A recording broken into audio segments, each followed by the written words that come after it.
Welcome to Soccer Talk with the Soul here. I'm Sebastian Noel in for Adam Deal. Our first segment this week with the Soul is brought to you by Clark's Pet Supply. Of course, President Ron Patel with us, and we're very excited for our first guest.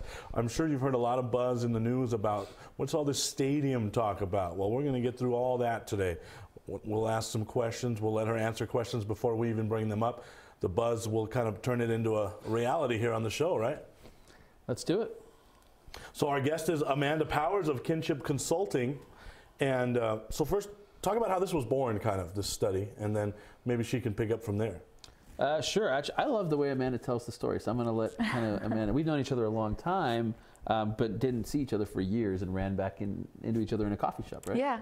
Yeah. So Ron and I met over coffee, and I just said, hey, Ron, what are you up to? What are you working on these days? And I knew he had a soul, and he had been growing that brand and that team. And he says, I want a soccer stadium. I want a 10,000 seat soccer stadium. And I said, okay, great. What have you done in the way of research on that, and what kind of due diligence have you done? Very big picture, and I come from an economic background, so I'm thinking in terms of numbers and is this feasible? And then I listened to Ron a little bit further, and he starts telling me a little bit and educating me about soccer. I talk a lot, just so you know. Well, and admittedly, while I love to watch World Cup and I love the Olympics, soccer is not my first sport. So there was a little bit of education that needed to happen there. And so I said, Ron, I'm looking to build more of a local client base, and I'd like to take this project on for you and help you out, because it seems like you thought I was crazy at first. Right? I did. I thought he was crazy. I just thought, okay, yeah. I just thought, this is another. Didn't they just build a stadium out on the west side, and what's going on? And so from there, we went ahead and began a study, and really we conducted the market research that was required to see if there's a market for this, and is there an unmet market demand for stadium sports in town? And we found that there is. We looked at some comparable markets, cities of the same size that had USL Pro teams, and we studied their structure and how they were able to roll out their pro teams. Edinburgh, Texas was one of those teams. They've got the Toros that are coming out, and they're sponsored by the Dynamo.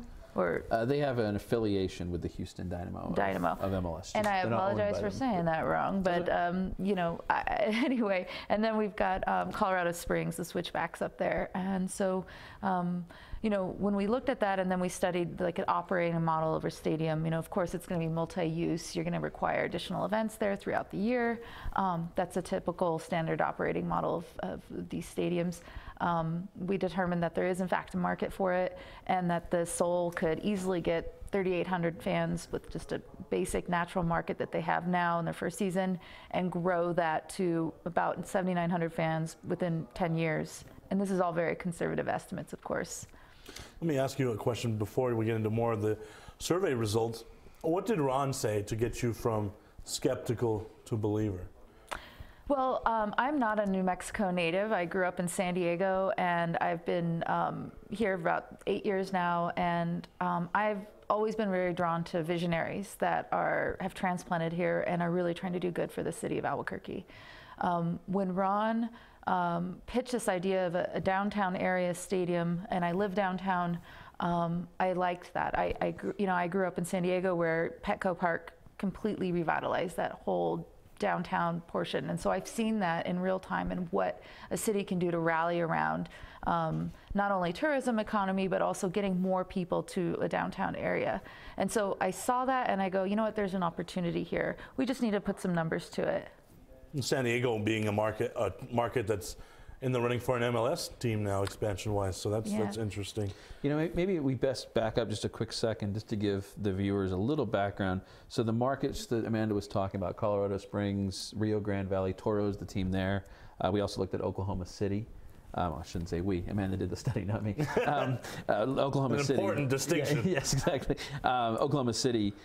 These are all markets in the USL, which is the second division of soccer in the United States. So Major League Soccer is the first division, and as you see on the screen, thank you, Jason, for throwing up that graphic. This is the USL 2016 alignment from last year. They've added some more teams. So a little background on the USL. When we started in our league 3.5 years ago, USL had 11 teams in it. Now here we are 3.5 years later, they've got 33 teams all across the United States. And that graphic that just showed up there, you saw there's a big hole in the Southwest in that. Right. There's teams in Arizona, there's teams in Nevada, Utah, Oklahoma, and Texas, but there's this big hole right in the middle. So it would be to the benefit of the league to have a team here in Albuquerque. And again, like I mentioned, it's second division soccer, but it's not exactly like, people say, is it like the Isotopes? Yeah, it's like the Isotopes, but it's not just a feeder league. There's pro teams that are not affiliated with MLS teams that's putting on pro soccer all the time, and it would be the highest level of soccer this state has ever seen, comparable, I guess, to the Chili's back in the day, but obviously soccer's developed a lot since then. I follow the USL on Twitter, and I mean, this is a league that's full of collegiate All-Americans out of power conferences. So I have a question now.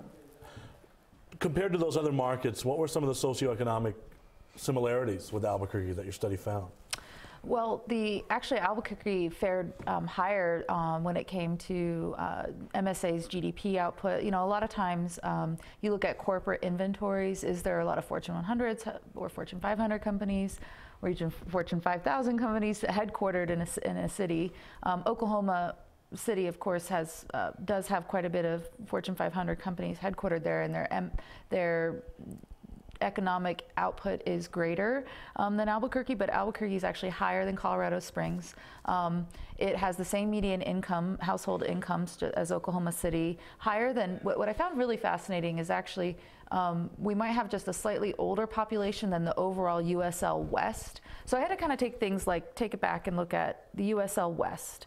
When we look at, you've got Salt Lake, you've got LA Galaxies, and they're the Galaxy 2 team, but we're not really in those marketplaces. And so we wanted to look at cities that had Southwest or similar GDP, MSA populations of 1.5 million or less. And so Austin was on there, but they didn't play last year. And I guess they're in kind of some sort of renegotiation there in Austin. I'm not sure what their situation is. Yeah, so what was interesting is that these models that each one of these teams were funded. One was completely private investment. Another was a public-private partnership with the Oklahoma County Public Schools. And then the third was complete private ownership of a stadium. The owner of that team is in the Olympic business, as you can imagine, up in Colorado Springs. And so the similarities were we fared well, if not higher, in our GDP for the MSA. And also we had the same median household incomes, ages, and demographic profiles of soccer. And as a whole, soccer does have a very diverse, everything from the MLS down to USL, what little information they have on demographics for USL. They have a very diverse audience. All sorts of different socioeconomic backgrounds. I think the average household income of an MLS fan is like $39,000. So when you look at that, it kind of goes to show that while you can reach out a larger audience, especially in Albuquerque, which does have more of a diverse economic base. So Ron, or either of you can answer this maybe, what kind of season ticket holder base does an organization like this have to have for a stadium the likes of which Ron is wanting to have? It's so across the board, right? So USL has got examples of small town teams. The Charleston Battery have been around a long, long time. The Wilmington Hammerheads been around a long, long time. You've got teams like that are drawing 3,000 fans a game. You've got teams like the Bethlehem Steel, which from my understanding draw, I think, a little less than 1,000 a game because the market is saturated with soccer teams. And then the other end of the spectrum, you've got teams like Oklahoma City drawing 7,000 to 8,000 a game, Sacramento Republic drawing 12,000 fans a game, and the one that the league always points at because it's like their amazing like poster child franchise is FC Cincinnati, who in their first year averaged 17,000 fans. at a USL game average throughout the year. They played a preseason friendly with Crystal Palace of the English Premier League, and they had 35,000 fans in the University of Cincinnati football stadium watching a soccer game. That would fill up the Lobo football stadium. So it's amazing the range of teams. Right. To answer your question, the league average is about 3,800. So in terms of season ticket fans, we would hope that that would be half of it. So we'd be shooting for over 2,000 season ticket holders. We're hoping this year the Soul in the PDL level, which is the level below USL, we're hoping to get up to 500 season ticket holders. And then of course, this is a walk-up market. There's a lot of people that come to Soul games that just walk up and buy a ticket.